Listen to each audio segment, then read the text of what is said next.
Boa noite, meus irmãos. Que a paz de Deus, de nosso Senhor Jesus Cristo, esteja com todos. Seguindo a nossa programação virtual das segundas-feiras, das exposições, né? Hoje vai fazer a nossa exposição nosso irmão Manuel, né? Que vai falar sobre o Evangelho segundo o Espiritismo, capítulo 16, item 8, desigualdade das riquezas. E logo após a sua exposição, a nossa irmã Débora vai fazer a prece final. Então, meus irmãos, vamos à nossa página, né, do livro Vinha de Luz, pelo Espírito de Emmanuel, psicografia de Francisco Cândido Xavier. A página é a página 133, página 133, que fazeis de especial? Né? Que fazeis de especial? Jesus, Mateus, capítulo 5, versículo 47. Iniciados na luz da revelação nova, os discípulos cristãos possuem patrimônios de entendimento muito acima da compreensão normal dos homens encarnados. Em verdade, sabem que a vida prossegue vitoriosa além da morte, que se encontram na escola temporária da Terra, em favor da iluminação espiritual que lhes é necessária. Que o corpo carnal é simples vestimenta a desgastar-se cada dia. Que os trabalhos e desgostos do mundo são recursos educativos. Que a dor é o estímulo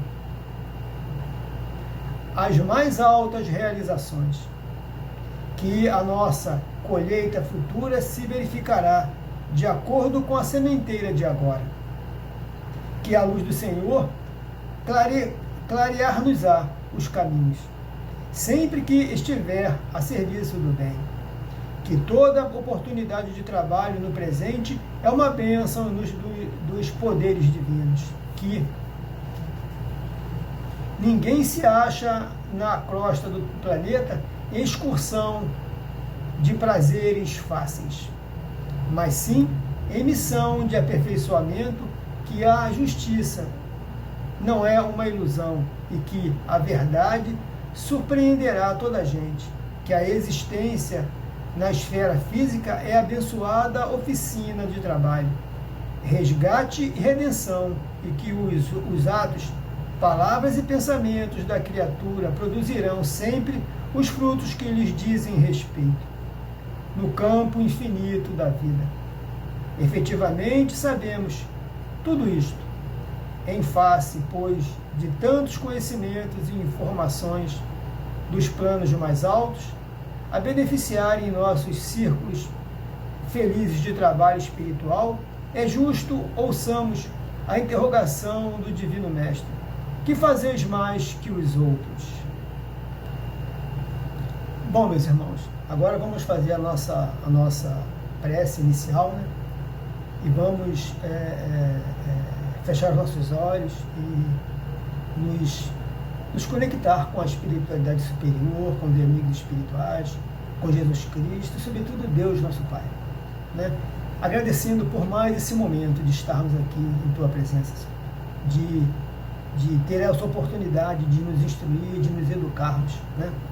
Através dos seus ensinamentos, do Teu Evangelho. Pedimos nesse momento também, Senhor, por todos os nossos irmãos que estão nesse momento ouvindo, né, vendo esta palestra, né, essa exposição, que a Tua luz, que o Teu amor possa tocar cada coração, Senhor, cada pensamento, que esses irmãos possam, Senhor, chegar até Ti, né, no sentido vertical, daqui até Ti, Senhor, e aos Teus pés, Senhor, colocarmos todas as nossas dificuldades, todas as coisas que ainda nos assolam, que ainda nos assombram, que Teu amor possa iluminar nossa alma, que possa nos dar paciência, coragem, Senhor, para continuar, né?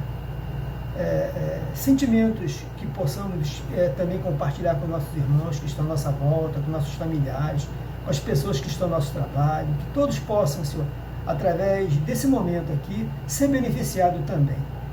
Lhe pedimos também nesse momento pelos nossos irmãos que se encontram em dificuldades, nossos irmãos que estão agora com dificuldade por causa dessa pandemia, né?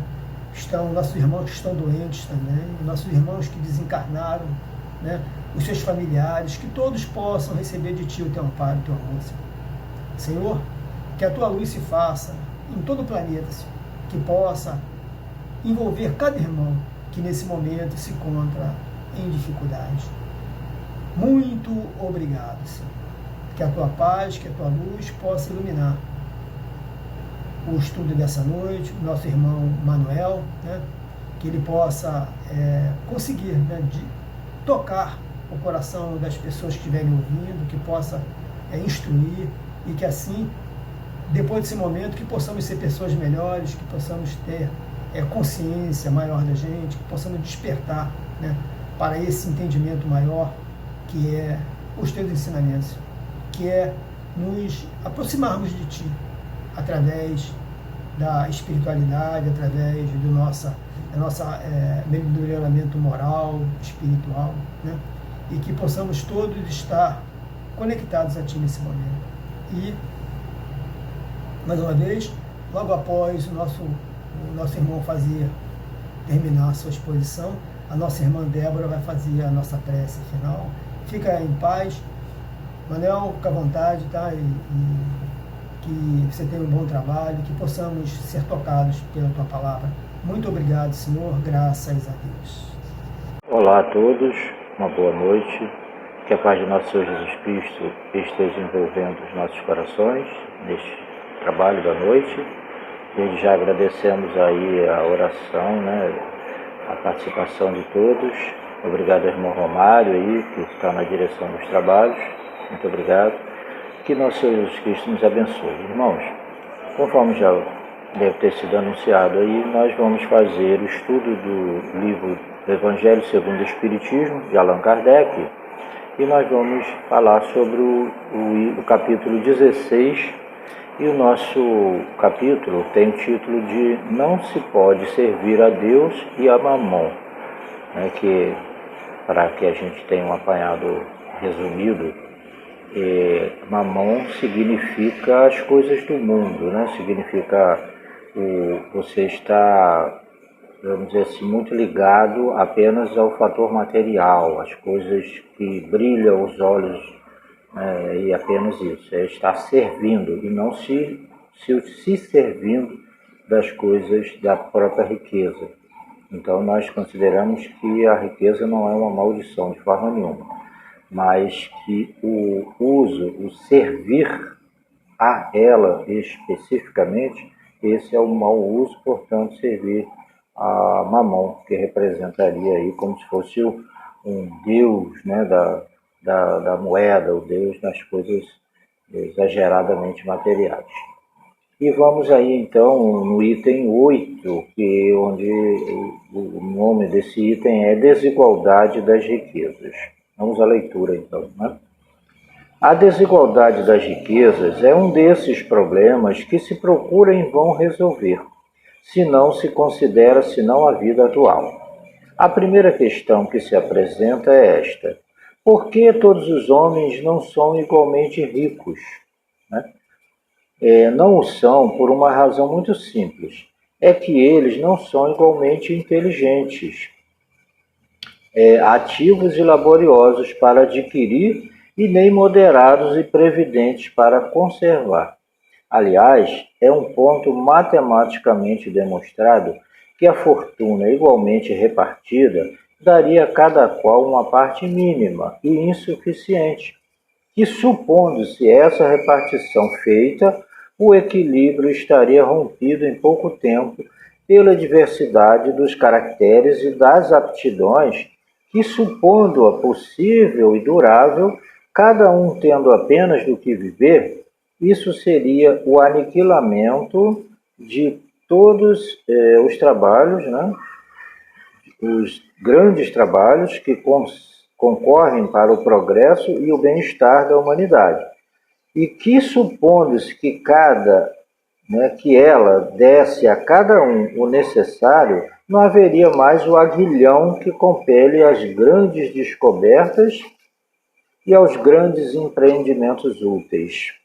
Se Deus a concentra em certos pontos, é porque daí ela se derrama em quantidade suficiente segundo as necessidades. Então a gente vai vendo aí, né, que conforme vai analisando o nosso codificador, que é bom lembrar que no dia 3, né, o último sábado, aí, no dia 3, foi aniversário de Kardec, né, que nasceu em 1804 em Lyon, na França. E nós, adeptos aí, né, do cristianismo com bases no raciocínio, com bases na codificação dos estudos de Allan Kardec, nós entendemos melhor ainda Jesus através desta chave, né? Então, consideramos Jesus a porta, Kardec a chave. Então, parabéns a todos nós que hoje compreendemos assim, Jesus através de Kardec, e parabéns a esse nobre espírito que reencarnou na Terra e veio com essa missão magnífica e nos trouxe muitos ensinamentos. Graças a Deus, parabéns, Kardec.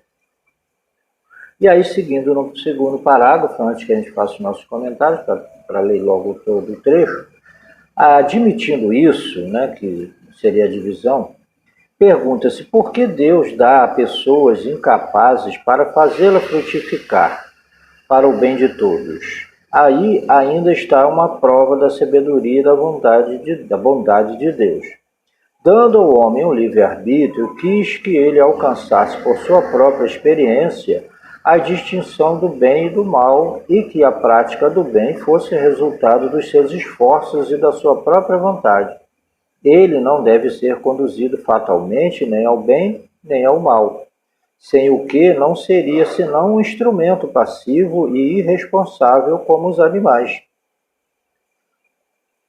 A fortuna é um meio de prová-lo moralmente, mas como ao mesmo tempo é um poderoso meio de ação para o progresso, Deus não quer que ela fique muito tempo improdutiva e por isso a desloca incessantemente.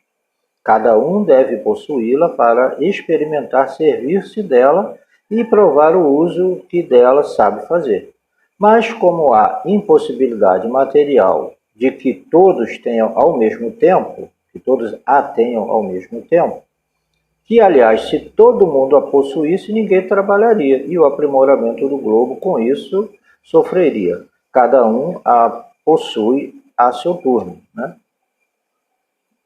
Quem não a tem hoje, já a teve ou terá numa outra existência. E quem a tem agora, poderá não tê-la mais amanhã. Há ricos e pobres, porque Deus, sendo justo, cada um deve trabalhar a seu turno. A pobreza é para uns a prova da paciência e da resignação. A riqueza é para outros a prova da caridade e da abnegação.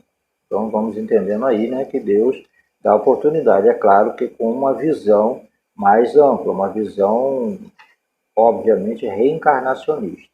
Então nós hoje entendemos melhor o que se passa, né, para não ficarmos reclamando, porque eu sou pobre, porque eu não sou rico, porque que um monte de porquê. E na verdade Deus sabe o que faz. Peço desculpas aí pelos barulhos, tá, pessoal, aqui na nossa região. Então, dando sequência aí, né, vamos à leitura do último parágrafo do estudo, né, do item 8. Deplora-se com razão o lamentável uso que certas pessoas fazem de sua fortuna, as ignóbeis paixões que a cobiça provoca, e se pergunta se Deus é justo em dar a riqueza a tais pessoas. É certo que se o homem não tivesse senão uma só existência, nada justificaria essa repartição dos bens da terra. Mas se em lugar de limitar a visão à vida presente, considerar-se o conjunto das existências, vê-se que tudo se equilibra com justiça. O pobre, pois, não tem mais motivo para acusar a providência, nem para invejar os ricos. E os ricos não têm mais do que se glorificar pelo que possuem. Se dela abusam, não será nem com os decretos, nem com as leis suntuárias que se remediará o mal. As leis podem, momentaneamente, mudar o exterior, mas não podem mudar o coração. Por isso, elas não têm senão uma duração temporária e são sempre seguidas de uma reação mais desenfreada. A fonte do mal está no egoísmo e no orgulho. Os abusos de toda espécie cessarão por si mesmos quando os homens se regerem pela lei da caridade. Então, queridos, nós estamos aqui nesse nosso entendimento falando sobre isso, né? Que Deus sabe como repartir as riquezas e dá a gente a oportunidade de aprender. Ele não quer que nós sejamos meras máquinas, que ele dá um comando e você faz exatamente aquilo. Não, ele quer que nós saibamos responder por nós, evoluir com as nossas capacidades e aprender com os nossos erros e evitar errar novamente, né? Então, nessa repartição aí, que nós ainda vemos desigual nas riquezas, nós vamos fazer aqui, né, após já fizemos a leitura do item 8, e vamos fazer uma comparação, né? Kardec inicia esse comentário falando que a riqueza, se ela fosse repartida por todos os habitantes do globo, ela daria uma quantidade não muito interessante, não seria tão grande assim, e poria em desequilíbrio, né, a harmonia do conjunto. Então nós vamos ver aqui, por exemplo, nós fizemos uma pesquisa rasa, né, na internet, para ver quanto que daria para cada pessoa se dividisse todo o dinheiro do mundo. Hoje nós somos uma população com cerca de 7 bilhões de habitantes, um pouco mais de 7 bilhões de habitantes no mundo, entre ricos, pobres, miseráveis e ainda os que vivem abaixo da linha da miséria. Então, se dividíssemos todo esse dinheiro, todo o dinheiro do mundo com essas pessoas, com nós todos, sabe quanto é que daria? Eu fiz uma pesquisazinha. 40 mil dólares para cada pessoa. Esse é o dinheiro que daria para cada ser humano da Terra, nesse momento. 40 mil dólares. Hoje, a 5,68 reais que está a cotação do dólar, nós teríamos 227.200 reais na nossa conta, no nosso bolso, hoje. Cada um ser humano desse planeta, incluindo as crianças, né? Quem sabe ler, quem não sabe, quem faz, quem não... 220 mil. Sabe quanto daria isso por mês para a gente? 18.933 reais por mês. Se nós fizéssemos uso de 631 reais por dia, apenas 631 por dia, sem aplicar, sem fazer mais nada com esse dinheiro, daria para a gente viver por 12 anos com esse dinheiro. Pronto. No fim de 12 anos, ou se a criança nasce hoje, com 12 anos a gente já estaria sem dinheiro se só gastasse equilibradamente 631 reais por dia. É uma quantia aparentemente boa, mas você comprasse um celular de 1.200, já ficaria 2 dias, né, com dificuldade financeira. E, enfim, então, essa conta ela não é legal. A gente precisa, infelizmente, de ter o que hoje a gente chama de uma disparidade, mas o que Kardec coloca é que Deus, os Espíritos explicam, concentra a riqueza em alguns pontos para que ela possa ser repartida, né? E aí, por exemplo, nós vamos dar uma citação. Deus quer que nós aprendamos a usar melhor os nossos dons, né? As qualidades que a gente tem, independente da condição que a gente tem financeira ou seja lá aonde a gente vive. Nós vamos citar aqui um exemplo recente aí que passou nos noticiários, né? O que é a riqueza bem ou mal utilizada. Você tem um emprego bom hoje, vamos colocar, por exemplo, aí o frentista de posto de gasolina, ou o faxineiro que faz serviço, ou enfim, o emprego direto no posto de combustível. Eu estou citando esse exemplo, vocês vão entender por quê. E um cidadão honesto trabalha para levar o seu ganha-pão todo santo dia para casa. Legal. Então ele está no emprego, está fazendo a sua função honestamente naquele posto de gasolina. Agora, da onde vem aquela riqueza? Por que eu citei esse exemplo? A semana agora que passou, A Polícia Federal prendeu uma família de pessoas, donos de cerca de 50 postos de combustíveis, que era dinheiro provindo de dinheiro, dinheiro lavado, dinheiro do tráfico de drogas, de armas e tudo mais, numa família de criminosos, infelizmente. Então, a origem desse dinheiro, cujos funcionários honestos, né, trabalham naquela instituição, naquele posto, que era fraudulenta, infelizmente. Eles vão perder os seus empregos? Não, o governo, nas leis humanas, vai administrar essas empresas e eles vão continuar ali trabalhando, ou caso eles sejam afastados, vão receber seus direitos corretamente. Agora, aquele dinheiro desonesto, aquilo que gerou, infelizmente, vai precisar ser utilizado em prol da sociedade. E as pessoas que o fizeram, que se utilizaram mal dessa riqueza, serão punidas pela justiça, né? Seja lá como for, mas serão encaminhados aí para as instituições de correção. O que nós vemos nisso? Elas vão fazer melhor uso depois do livre-arbítrio? Não sei. Vão ficar quanto tempo na prisão? Não sabemos. Mas vai modificar a sua qualidade? Ainda que se vejam kits com a justiça humana, né? Será que isso vai fazer com que modifiquem as suas tendências criminosas? Essa é a questão. Por isso é necessário, muitas das vezes, que a gente venha numa outra existência, passar pela prova da miséria, ou simplesmente passar pela prova da miséria, para aprender a fazer o melhor uso do nosso livre-arbítrio. E é nisso que nós entendemos a sabedoria divina, que dá a oportunidade de cada um ter o bom uso, fazer o bom uso da sua inteligência, fazer bom uso da riqueza que Deus lhe dá, lhe encaminha para as mãos, para que possa progredir espiritualmente e ajudar a muitos irmãos. Então, isso aí, o que nós citamos, é um dos exemplos mal utilizados, né? Mas uma grande parte da riqueza mundial está sendo muito bem utilizada em favor da humanidade. Tá bom, queridos? Então, o nosso estudo de hoje é bem esse aí. Esperamos ter contribuído da melhor maneira para que a gente raciocine sobre que aquilo que Jesus falou, que disseram que Jesus disse que é mais fácil que um camelo passe pelo buraco de uma agulha do que um rico entrar no reino dos céus, tem amplos significados, né?